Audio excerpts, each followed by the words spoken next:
Hello friends, welcome back to my channel smart study from home. हम लोग government accounting start किए थे friends, and 3 lecture हम लोगों ने कंप्लीट कर लिया है। आज आपका 4th लेक्चर है।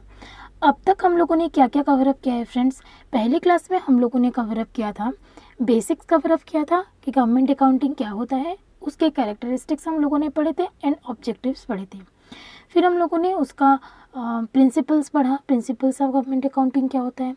थर्ड लेक्चर में हम लोग पढ़े थे difference between government accounting and commercial accounting. ठीक है, अगर आप लोग प्रीवियस वीडियोस नहीं देखे हैं तो ऊपर दिए गए आई बटन पे क्लिक कीजिए एंड जाके मेरा सारा प्रीवियस लेक्चर देखिए। जो लोग देख चुके हैं वो लोग इस वीडियो में बने रहिए। आज हम लोग पढ़ेंगे friends CGA, that is controller general of accounts. आप लोग जब स्टडी में देखेंगे फ्रेंड्स, गवर्नमेंट अकाउंटिंग में आपको 2 वर्ड्स मिलेंगे। एक तो मिलेंगे आपको CGA, दूसरा आपको मिलेगा CAG। ठीक है, इसी के बाद ही देखिए मैं आपको दिखा देती हूँ। This is the second page. ये जो आपका टाइप्स ऑफ अकाउंट्स हम लोगों ने पढ़ लिया था, देखो 3 पेज के बाद आपको मिलेगा controller and auditor general of India, C&AG। इसको हम कैग भी बोलते हैं, CAG भी बोलते हैं। ठीक है, तो आपको यहाँ पे 2 टर्म्स दिख रहा है। एक आपका दिख रहा है C&AG एंड दूसरा आपको दिख रहा है फ्रेंड्स यहाँ पे CGA, controller general of accounts. तो ये दोनों चीज़ों में प्लीज़ फ्रेंड्स आप लोग कंफ्यूज मत होना, दोनों ही इम्पॉर्टेंट है एंड दोनों ही एग्जाम्स में आते हैं। आपको ध्यान से देखना है कि एग्जाम्स में आपको CGA के बारे में पूछा है या CAG के बारे में पूछा है। ओके, आज हम लोग पढ़ेंगे CGA के बारे में, that is controller general of accounts के बारे में। ओके, ये जो बुक में इतना दिया है फ्रेंड्स, ये आप लोग जो देख रहे हैं CGA के बारे में टोटल जो दिया है आपको, इतना दिया है आपको CGA के बारे में, this much. This is all about CGA। लेकिन ये जो थ्योरी दिया है इसको पढ़ने में थोड़ा सा दिक्कत होता है क्योंकि एकदम से स्टोरी टाइप दे दिया है। लेकिन आपको एग्जाम में 10 16 मार्क्स का ये वाला टॉपिक पूछता है। ओके, तो मैं आप लोग को मेरे कॉपी से थोड़ा सा मैंने कुछ कीवर्ड्स लिखा है आप लोग के लिए, वो वाला पढ़ाती हूँ, फिर हम लोग बुक से लाइन बाय लाइन पढ़ेंगे। देखिए फ्रेंड्स, जब आप लोग बुक में जाएंगे, जैसे मैंने बताया, आप लोग को 2 चीज़ देखने को मिलेगा। पहला आप लोग देखेंगे CGA के बारे में, that is controller general of accounts. दूसरा आप लोग देखेंगे CAG, that is controller and auditor general of India. पहले दोनों में थोड़ा सा डिफरेंस देख लो मैम, ये दोनों क्या है CGA एंड CAG। देखो फ्रेंड्स, CGA जो है ना, ये क्या करता है, accounts adviser to the government of India. जैसे देखो गवर्नमेंट ऑफ इंडिया का टैक्स एडवाइज़र है, ठीक है, जैसे टैक्स एडवाइज़र होता है, जैसे लॉ के लिए एडवाइज़र होता है, वैसे ही गवर्नमेंट ऑफ इंडिया कैसे अकाउंट्स मेंटेन करेगा, कैसे उसको ऑपरेट करेगा, उसको एडवाइस करने के लिए एक बॉडी है, उसको बोला जाता है CGA। ठीक है, हम लोग उसको बोलेंगे कंट्रोलर जनरल ऑफ अकाउंट्स। तो बेसिकली ये क्या है, accounts adviser to government of India. ठीक है, क्या, how to maintain, how to operate, ठीक है, कैसे करके करना है, ये सारी चीज़ एडवाइस करता है, इसीलिए इसको बोला जाता है अकाउंट्स एडवाइज़र। ठीक है, वही सेम टाइम पे CAG क्या है, controller and auditor general of India.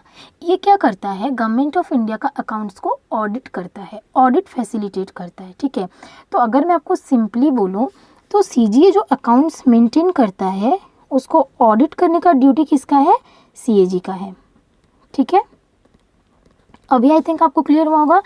Accounts maintain कौन करेगा, CGA, एंड उसको ऑडिट कौन करेगा, CAG। क्लियर हुआ फ्रेंड्स? देखो बहुत सिंपल चीज़ है लेकिन बहुत क्रिटिकल है। ठीक है, मैं ट्राई कर रही हूँ एकदम इजीली बताने के लिए। गवर्नमेंट ऑफ इंडिया का जो अकाउंट्स मेंटेन होता है, कैसे होता है, क्या करना है, वो बोलेगा CGA, एंड वो जो अकाउंट्स मेंटेन करेगा उसको ऑडिट करेगा CAG।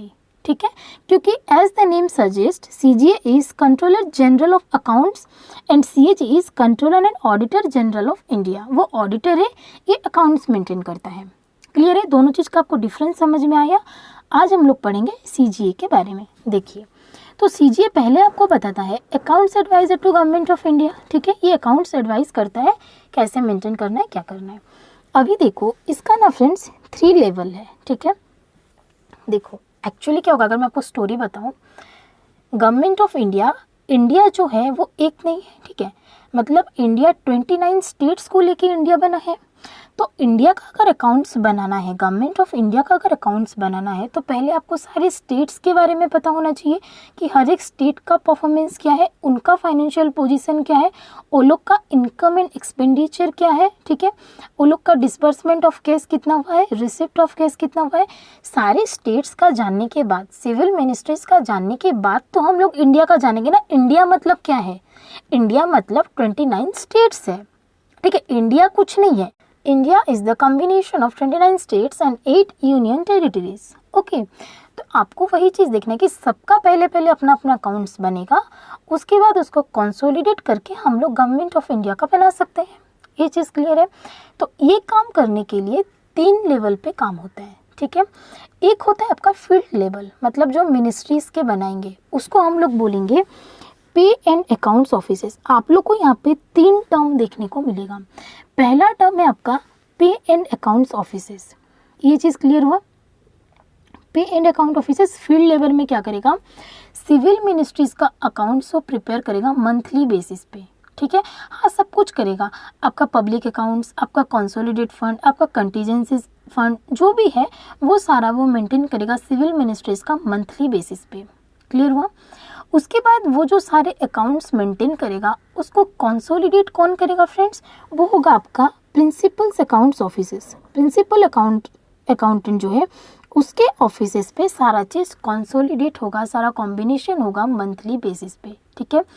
उसके बाद जो मंथली बेसिस पे सारा कंसोलिडेट करेगा प्रिंसिपल अकाउंट्स ऑफिसेस, उसको हम लोग किसको फॉरवर्ड करेंगे? सीजीए के पास फॉरवर्ड करेंगे, ठीक है। सीजीए क्या करेगा? सारे मिनिस्ट्रीज का उसके पास आ जाएगा। जैसे हमारे मिनिस्ट्रीज का जो पे एंड अकाउंट ऑफिसेस है हमारा बनाया, ठीक है, बाहर वाला का बाहर वाला बनेगा, अदर स्टेट का अदर स्टेट वाला बनेगा। सारे स्टेट का किसके पास अभी जाएगा? सीजीए के पास जाएगा। अभी सीजीए क्या करेगा? जो कंट्रोलर जनरल ऑफ अकाउंट्स है वो सबको कंसोलिडेट करेगा, उसको एनालिसिस करेगा कि कितना एक्सपेंडिचर हुआ है, उसके ऊपर वो रिव्यूज़ प्रिपेयर करेगा, पार्लियामेंट के लिए प्रिपेयर करेगा। पार्लियामेंट के लिए क्यों करेगा? बजट आएगा उसके बेसिस पे, ठीक है, नेक्स्ट ईयर का। वो फाइनेंस मिनिस्टर के लिए करेगा सो दैट उसको पता चलेगा पोजीशन क्या है। ओके, तो ये सारे रिव्यूज़ के ऊपर वो एक एक रिपोर्ट बनाएगा and finally government of India का जो अकाउंट्स है वो प्रिपेयर करेगा, ठीक है। तो अगर मैं आपको इजीली बताऊं तो ये 3 लेवल पे काम होता है, ठीक है। आपको 3 टर्म मिलेंगे। पहले आपको मिलेगा पे एंड अकाउंट ऑफिसेस, दूसरा मिलेगा प्रिंसिपल अकाउंट्स ऑफिसेस एंड तीसरा मिलेगा सीजीए, ठीक है। उसके बाद देखो, उसके बाद आपको एक तो 3 लेवल पे काम हो गया। उसके बाद आपको बुक में देखने को मिलेगा फ्रेंड्स रोल ऑफ सीजीए, ठीक है। एक सेकंड, ये तो पहले पैराग्राफ में आपको इतना चीज़ दिया है। सेकंड पैराग्राफ में आपको देखने को मिलेगा रोल ऑफ सीजीए के बारे में। अभी देखो रोल क्या है, इतना तो आप बता सकते हो। रोल है उसका कंसोलिडेट करना है monthly accounts and report prepare करना है, ठीक है। रिपोर्ट किसके किसके लिए करेगा? एक तो पार्लियामेंट के लिए करेगा, दूसरा फाइनेंस मिनिस्टर के लिए वो रिव्यू प्रिपेयर करेगा, कितना रिसिप्ट हुआ, कितना पेमेंट हुआ, कितना डिसबर्समेंट हुआ, क्या सिचुएशन है। ओके, लेकिन उसका प्रिंसिपल जो ड्यूटी है आपके बुक में दिया गया है, आपको सेम वर्ड लिखना है, that is reporting of the fiscal deficit, ठीक है। ये उसका फर्स्ट रोल है, reporting on the fiscal deficit. अभी बोलोगे मैम फिस्कल डेफिसिट क्या होता है? फ्रेंड्स, फिस्कल डेफिसिट होता है गवर्नमेंट का इनकम में जो शॉर्टफॉल होता है उसको हम लोग बोलते हैं फिस्कल डेफिसिट, ठीक है। आपके स्पेंडिंग के कंपैरिजन में अगर आपका रेवेन्यू कम हो जाता है इंडिया गवर्नमेंट का, उसको हम लोग बोलेंगे फिस्कल डेफिसिट, ओके। तो उसके ऊपर रिपोर्ट करना सीजीए का पहला रोल है, ठीक है। This is the primary role, okay. उसके बाद है कंसोलिडेट अकाउंट्स। हाँ, सारे अकाउंट्स को कंसोलिडेट करके गवर्नमेंट ऑफ इंडिया का अकाउंट्स प्रिपेयर करता है। उसके बाद है समरी ऑन द वेब। इसका मतलब है गवर्नमेंट ऑफ इंडिया का जो अकाउंट्स बनाता है उसके बाद उसका एक समरी को गवर्नमेंट के वेबसाइट में उसको प्लेस करना है, ओके, वो चीज़ दिखाया जाएगा। फिर है prepare various accounts to present parliament. हाँ, पार्लियामेंट को प्रेजेंट करने के लिए फंड अकाउंट, ऐसे बहुत सारे अकाउंट्स हैं जो कि सीजीए को प्रिपेयर करना पड़ता है, सो दैट क्या होगा, नेक्स्ट ईयर का बजट पे हेल्प होता है, ओके। उसके बाद है creating, maintaining, operating of funds, ठीक है। ऑब्वियसली मैंने बताया ये तो उसका प्राइमरी ड्यूटी है कि कैसे फ़ंड लोगों ने क्रिएट किया जाएगा, कैसे उसको मेंटेन करेंगे, कैसे ऑपरेट करेंगे, बैंक से कैसे रिसिप्ट होगा, कैसे पेमेंट होगा, कैसे कौन से अकाउंट में क्रेडिट होगा, ठीक है। ये सारी चीज़ें कौन मैनेज करता है फ्रेंड्स? सीजीए करता है, ठीक है। और जो सीजीए का जो ऑर्डर होता है, सीजीए जो भी डिसीजन लेता है, वो सारे मिनिस्ट्रीज एंड डिपार्टमेंट के ऊपर बाइंडिंग होता है। वो लोग बाउंड है उसके डिसीजन को फॉलो करने के लिए, मानने के लिए। क्लियर हुआ? तो सीजीए के बारे में जो चीज़ था, जो ओवरऑल था, ये चीज़ था और मैंने आपको ये ग्राफिकली बता दिया। अभी हम लोग जाके बुक में पढ़ते हैं सो दैट आप लोग को लगा कि हाँ हम लोग एग्जाम में लिख सकते हैं। ठीक है फ्रेंड्स, चलिए बुक पढ़िए। Government accounting and reporting, controller general of accounts, that is CGA. हम लोग क्या पढ़ रहे हैं friends? CGA, controller general of accounts के बारे में हम लोग पढ़ रहे हैं। ओके, देखो क्या दिया है, CGA is the apex accounting body in the government of India. तो ये वाला है फ्रेंड्स आपका कीवर्ड्स, आपको कीवर्ड्स याद करके जाना पड़ेगा। That is apex accounting body in the government of India. It is the principal accounts adviser to the government of India and is responsible for establishing and maintaining a technically sound management accounting system। ठीक है, obviously वो responsible है किसके लिए? For establishing and maintaining A technically sound management accounting system. Government of India का जो accounting system है वो कैसे अच्छे से मेंटेन हो, कैसे अच्छे से ऑपरेट हो, उसके लिए वो रिस्पॉन्सिबल है। ठीक है। The accounts of civil ministries are compiled and maintained by the pay and accounts offices, the basic accounting unit। मैंने बताया पहले किसका प्रिपेयर होगा? सिविल मिनिस्ट्रीज का प्रिपेयर होगा। सिविल मिनिस्ट्रीज का कौन प्रिपेयर करेगा फ्रेंड्स? पे एंड अकाउंट्स ऑफिसेस। ठीक है, पे एंड अकाउंट ऑफिसेस प्रिपेयर करेगा सिविल मिनिस्ट्रीज का। ये चीज़ क्लियर हुआ? फिर क्या दिया? The pay and account offices maintain line item wise accounts of all transaction. पे एंड अकाउंट ऑफिसेस क्या करेगा? सारे ट्रांजेक्शन का, सिविल मिनिस्ट्रीज का जितना भी ट्रांजेक्शन होगा उसका वो क्या करेगा? रिकॉर्ड मेंटेन करेगा। ठीक है, वो ट्रांजेक्शन क्या क्या है? Involving consolidated fund of India, contingency fund of India, public accounts of India, various subsidiary account such as loan account, fund account are also maintain by these units. ठीक है, तो जो पे एंड अकाउंट ऑफिसर्स है वो field officer है। ठीक है, वो सिविल मिनिस्ट्रीज का अकाउंट्स मेंटेन करेगा। क्या क्या अकाउंट मेंटेन करेगा? सारे ट्रांजेक्शन्स का। ओके, और वो सारे ट्रांजेक्शन मेंटेन करने के लिए उसको क्या क्या अकाउंट बनाना पड़ेगा? उसको बनाना पड़ेगा कंसोलिडेटेड फंड। ठीक है, पहला बनाएंगे कंसोलिडेटेड फंड, फिर बनेगा कंटीजेंसीज फंड, फिर बनेगा पब्लिक अकाउंट्स और वेरियस सब्सिडियरी अकाउंट्स बनेगा, लाइक आपका लोन अकाउंट, फंड अकाउंट, ये सब चीज़ वो मेंटेन करेगा। ठीक है, also maintain by this units. ये चीज़ क्लियर हुआ? उसके बाद देखो, द अकाउंट्स कंपाइल्ड बाय पे एंड अकाउंट ऑफिसेस, ये उसने कंपाइल करके सारे अकाउंट्स बनाया और consolidated on A monthly basis. ये क्या होगा फ्रेंड्स? कंसोलिडेट होगा मंथली बेसिस पे। ठीक है, in the principal accounts offices at the ministries headquarters. और एक टर्म आपको देखने को मिला यहाँ पे, क्या है? Principal accounts offices at the ministries headquarters. मैंने बोला था आपको दो, यहाँ पे 3 टर्म देखने को मिलेगा। पहला टर्म आपने देखा पे एंड अकाउंट ऑफिसेस, दूसरा टर्म आप लोगों ने देखा प्रिंसिपल अकाउंट्स ऑफिसेस। ठीक है, उसके बाद देखिए, the consolidated accounts of the ministries are rendered to the controller general of accounts. ठीक है, थर्ड टर्म आ गया controller general of accounts. The accounts receive from various ministries, सारे मिनिस्ट्रीज का कौन रिसीव करेगा? सीजीए रिसीव करेगा। Are consolidated in the office of the controller general of accounts to generate the accounts of the government of India as a whole. ठीक है, ये चीज़ clear हुआ? Government of India का accounts as a whole generate करने के लिए कौन consolidate करेगा friends? Controller general of accounts. ठीक है, तो यहाँ पे आपको फ्रेंड्स 3 चीज़ें देखने को मिला।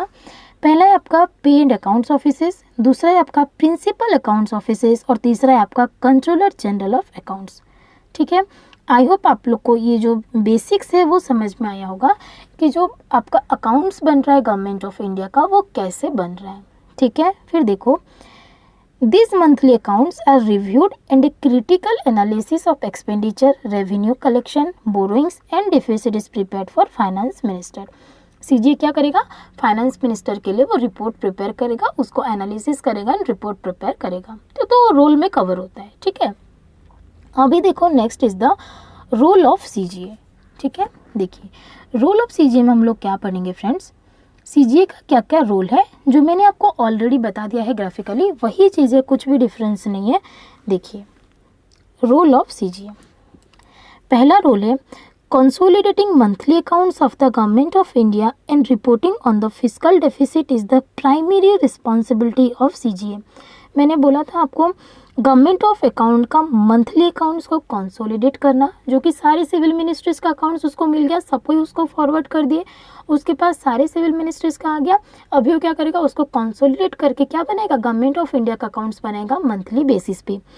And reporting on the fiscal deficit, और क्या शॉर्टफॉल हुआ उसका इनकम एंड एक्सपेंडिचर में, उसका इनकम कितना कम हो गया, उसका स्पेंडिंग कितना बढ़ गया, उसके ऊपर क्या फिस्कल डेफिसिट उसको बोला जाता है, उसके ऊपर वो क्या करेगा फ्रेंड्स, रिपोर्ट प्रिपेयर करेगा।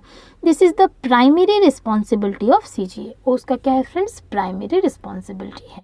ठीक है, पहला पॉइंट क्लियर हुआ। तो ये हो गया आपका कौन सा पॉइंट फ्रेंड्स, नंबर 1। ठीक है, 1 नंबर पॉइंट आपका क्लियर हुआ। फिर देखो दूसरा क्या बोला, the monthly accounts are compiled in the CGA office and a monthly review indicating flow of expenditure, revenue collection, internal and external borrowings and fiscal deficit is prepared for minister of finance. ठीक है, तो ये चीज़ हम लोगों ने यहाँ भी पढ़ा है, इतना इंपॉर्टेंट नहीं है, लेकिन आपको लिखना है एग्जाम में, आपको सारे 8 के 8 पॉइंट लिखना है। ठीक है, फिर देखो, a summary of the monthly account is also placed on the web. ये भी मैंने आपको बता दिया था कि जो समरी रहेगा वो क्या होगा, वेब में आपको प्लेस करना पड़ेगा। ये भी मैंने आपको बता दिया था, जो समरी होगा उसको हम लोग क्या करेंगे फ्रेंड्स, वेब में प्लेस किया जाएगा। ठीक है, तो ये हो गया आपका 2 नंबर, क्लियर है। उसके बाद देखो, he prepares a critical analysis of expenditure, revenue, borrowings and the deficit for the finance minister every month। ठीक है, फाइनेंस मिनिस्टर के लिए एवरी मंथ तो प्रिपेयर करेगा। he also prepares annual appropriation account, union finance accounts for presentation to the parliament। ये 2 चीज़ important है। वो क्या क्या बनाता है, एनुअल अप्रोप्रिएशन अकाउंट बनाता है एंड दूसरा आपका यूनियन फाइनेंस अकाउंट बनाता है to present in the parliament. ठीक है, ये हो गया आपका 3rd पॉइंट। तो क्या है ना फ्रेंड्स, आपको क्या करना है, आपको बस की पॉइंट्स याद करना है। ओके, आप लोग क्या सब चीज़ याद नहीं कर पाओगे, 3-4 बार पढ़ोगे तो याद हो जाएगा, लेकिन कुछ कीवर्ड्स याद करो सो दैट आपको इजी रहेगा। ओके, फिर क्या बोला, ministries department approaches the CGA for advice on accounting procedure for new scheme, programmes और एक्टिविटीज़ अंडरटेकन बाय देम। जो मिनिस्ट्रीज होते हैं फ्रेंड्स, हमारे डिपार्टमेंट्स होते हैं, वो लोग सीजीए को एडवाइस मांगते हैं। जब भी कोई न्यू स्कीम होता है, कोई नया प्रोग्राम होता है ना, तो लोग पूछते हैं कि हम इस केस में कैसे करेंगे, तो उस केस में उनको एडवाइस देता है। Okay, for advice on accounting procedure for new scheme, programmes और activities undertaken by them, the advice rendered by the CGA generally covers. क्या क्या एडवाइस वो देता है, देखो, मेंटेनेंस ऑफ अकाउंट्स, आपको कैसे अकाउंट्स मेंटेन करना है वो एडवाइस देता है मेंटेनेंस ऑफ अकाउंट्स के बारे में। और क्या देता है, कलेक्शन ऑफ रिसिप्ट, आपको रिसिप्ट कैसे कलेक्शन करना है, and its crediting to government account. ठीक है, कैसे पैसा आएगा एंड कैसे वो अकाउंट्स में क्रेडिट होगा। ठीक है, फिर बोला रिलीज ऑफ पेमेंट, पेमेंट कैसे रिलीज होगा एंड उसका अकाउंटिंग कैसे होगा। Creation and operation of fund, ठीक है, फंड का कैसे क्रिएशन होगा, उसका ऑपरेशन कैसे होगा with in government accounts. Banking arrangement for making payments and collection receipt etcetera. तो ये सारे जो एडवाइस है 4-5, वो सारे एडवाइस देता है। ठीक है, the advice of the CGA is binding on the ministries and departments. ये जो एडवाइस होते हैं वो क्या होता है फ्रेंड्स, बाइंडिंग होता है। ओके, ये भी मैंने आपको बता दिया था अच्छे से। तो मैंने आप लोगों को क्या बोला फ्रेंड्स, मैंने आप लोग को ग्राफिकली बता दिया और बुक से भी पढ़ा दिया। आई होप आप लोग को अभी ये सारी चीज़ें पढ़ने में आसानी हो जाएगी। तो अभी अगर एग्जाम में आएगा सीजीए के बारे में तो आप लोग लिख पाएंगे, मेरे हिसाब से अच्छे से लिख पाएंगे। सीजीए क्या है, गवर्नमेंट ऑफ इंडिया का जो अकाउंट्स होता है वो 3 लेवल पे मेंटेन होता है, paid account offices, principal account offices and CGA. फिर हम लोगों ने पढ़ा सीजीए का रूल। सीजीए का रूल बहुत इंपॉर्टेंट है फ्रेंड्स, आप लोग प्लीज़ इसको अच्छे से पढ़िएगा। ठीक है, क्लियर हुआ ये चीज़। उसके बाद छोटा छोटा 2 चीज़ है। पहला है आपका government accounting and information technology. देखो, government accounting and information technology में कुछ नहीं दिया है, बहुत बेसिक चीज़ दिया है। हमारा जो अकाउंट्स मेंटेन हो रहा है गवर्नमेंट ऑफ इंडिया का, कितने लेवल में हो रहा है, 3 लेवल में हो रहा है, paid account offices, principal account offices and CGA. ठीक है, तो वो तीनों लेवल पे वो लोग मेंटेन करने के लिए, कंसोलिडेट करने के लिए 3 टाइप ऑफ सॉफ्टवेयर का यूज़ करते हैं। ठीक है, तो वो तीनों सॉफ्टवेयर क्या है वो यहाँ पे दिया है, that is government accounting and information technology. इसीलिए उसको बोला गया इंफॉर्मेशन टेक्नोलॉजी, क्योंकि यहाँ पे 3 सॉफ्टवेयर के बारे में दिया गया है। रीड करो, देखो, in a continuous effort towards improving the efficiency and the quality of the service rendered by department, information technology has been introduced at almost all level of operation. कितना level of operation है friends? 3 level of operation है, तो तीनों level में information technology को include किया गया है. ओके, क्या बोला देखो, all the 3 levels namely CGA, principal accounts offices and the field pay and account offices software packages, 3 software use होता है. सीजी जो टॉप मोस्ट है उसमें यूज होता है gains, that is government accounting information system. पहला सॉफ्टवेयर क्या है फ्रेंड्स? पहला सॉफ्टवेयर है आपका गेन्स. ओके, ये आपको याद रखना है गेन्स के बारे में. सेकंड सॉफ्टवेयर क्या है आपका? सेकंड सॉफ्टवेयर है आपका contact, that is controllers account. Okay, ये आपका contact, that is controllers account. And the third one is improve, that is integrated and multi module procedure for voucher entries. क्योंकि देखो voucher entry जो basic है वो कहाँ पे हो रहा है? सिविल मिनिस्ट्रीज पे हो रहा है, जो कि पे एंड अकाउंट ऑफिसेस कर रहे हैं. तो थर्ड लेवल पे कौन सा हो रहा है? Voucher entries are being used to consolidate government of India accounts. ठीक है, तो यही 3 छोटा छोटा चीज़ दिया गया था. जो 3 लेवल पे अकाउंट्स मेंटेन हो रहा है वहाँ पे 3 सॉफ्टवेयर यूज़ होता है. पे एंड अकाउंट ऑफिसेस जो है वो इम्प्रूव यूज़ करता है, that is integrated multi module processor for voucher entries. उसके बाद जो प्रिंसिपल अकाउंट्स ऑफिसेस है वहाँ पे कॉन्टैक्ट यूज़ होता है, that is controllers account. And जो थर्ड वन जो सीजी है वो यूज़ करता है against, that is government accounting information system. ठीक है, तो government accounting and information technology में यही चीज़ दिया गया है. आगे थोड़ा बहुत दिया है वो आप खुद से रीड कर लेना. उसके बाद क्या है देखिए, नेक्स्ट पेज पे आते हैं. यहाँ पे आपको वही सॉफ्टवेयर और इन्फॉर्मेशन टेक्नोलॉजी के बारे में थोड़ा सा दिया गया है, that is the monthly accounts are now published on the web on the last day of month. हमारा जो मंथली अकाउंट्स वेब में हमको पब्लिश करना होता है सीजीए को, वो मंथ के लास्ट डे में वो पब्लिश करता है. Okay, that is the accounts for October 2017 will be available on the last day of November 2017. Efforts are continuing automate a number of the process at various levels. ठीक है, तो वही सारी चीज़ें दिए गए हैं. उसके बाद एक छोटा सा कॉन्सेप्ट और है, that is features of government accounting in India. अभी आप बोलोगे मैम हम लोग तो पढ़ चुके हैं फीचर्स के बारे में, पहले ही क्लास में हम लोग पढ़ लिए थे, तो फिर ये क्या है? फ्रेंड्स देखो, ये है आपका features of government accounting in India. Okay, India में आपका गवर्नमेंट अकाउंटिंग का फीचर्स है, और जो पहले वाला था वो था फीचर्स ऑफ गवर्नमेंट अकाउंटिंग. तो दोनों में डिफरेंस है. आपको कभी कभी एग्जाम में देता है features of government accounting in India लिखो, तो आपको ये वाला चीज़ लिखना है. और normally features of government accounting पूछा तो फर्स्ट क्लास में हमने जो 9 पॉइंट्स पढ़े थे वो आपको लिखना है. ठीक है, तो बोलोगे मैम डिफरेंस क्या है? फ्रेंड्स थोड़ा सा तो डिफरेंस है कि इंडिया में क्या है वो यहाँ पे दिया गया है. ठीक है, तो यहाँ पे बोला गया है कि जो, अगर मैं आपको पूरा एकदम स्टोरीज जैसे बता दूँ, गवर्नमेंट आपके ये जो एक पैराग्राफ है उस पर बस एक ही क्रक्स दिया गया है. ओके, इतने जो चीज़ें हैं यहाँ पे बस एक ही चीज़ के बारे में बोला गया है. क्या बोला गया है देखो, गवर्नमेंट ऑफ इंडिया का जितना भी फाइनेंशियल ट्रांजैक्शन रिकॉर्ड होता है वो बहुत ट्रांसपेरेंट होता है और एकदम मिनट डिटेल मतलब होता है कि हर एक मिनट का खबर एकदम डिटेल्स में वो डिस्क्राइब किया जाता है. जितने भी एक्सपेंडिचर एंड इनकम होते हैं, जितने भी रिसिप्ट और पेमेंट है, डिसबर्समेंट है, उसको 6 टायर फंक्शनल क्लासीफाई किया गया है, 6 हिस्से में बांटा गया है. पहला हिस्सा जो है टॉप, उसको बोलेंगे मेजर हेड. जो बॉटम में है उसको बोलेंगे ऑब्जेक्टिव हेड. और मिडिल में आपको 4 चीज़ें देखने को मिलेगा, दैट इज स्कीम, सब स्कीम, सब फंक्शन एंड प्रोग्राम्स. ऐसे 4 चीज़ आपको देखने को मिलेंगे. तो जितने भी एक्सपेंडिचर्स और इनकम होते हैं ये 6 हिस्से में डिवाइड होते हैं. फिर बोला गया है आपको कि जो गवर्नमेंट ऑफ इंडिया का एक्सपेंडिचर है वो 2 हिस्से में डिवाइडेड है. एक तो है आपका प्लान्ड एक्सपेंडिचर, एक है आपका non planned. As the name suggest, जो एक्सपेंडिचर के लिए पहले से प्लान है, लाइक कोई प्रोग्राम है, कोई स्कीम है, उसके लिए पहले से प्लान होता है, तो उसके रिलेटेड आप जितने भी एक्सपेंडिचर करेंगे उसको बोला गया है प्लान्ड एक्सपेंडिचर. और कोई अचानक से खर्चा आ गया, मेंटेनेंस खर्चा आ गया, वो सब प्लान नहीं रहता है, तो उसको बोला गया है नॉन प्लान्ड एक्सपेंडिचर. ओके, उसके बाद आपको बोला गया कि गवर्नमेंट ऑफ इंडिया में 3 टाइप का अकाउंट्स बनता है, पब्लिक अकाउंट्स, आपका contingency fund and consolidated fund of India. और ये 3 फंड के बारे में, 3 फॉर्म्स ऑफ अकाउंट के बारे में हम लोग प्रीवियस लेक्चर में पढ़ चुके हैं. ठीक है, तो यही सारी चीज़ें आपको दी गई है. फिर बोला गया है कि जो गवर्नमेंट ऑफ इंडिया का अकाउंट्स होता है वो किस बेसिस पे मेंटेन होता है, ये भी हम लोगों ने पहले पढ़ रखा है. जो एक्चुअल रिसिप्ट होता है, एक्चुअल डिसबर्समेंट होता है, एक्चुअल केस पोजिशन यहाँ पर रिकॉर्ड होता है.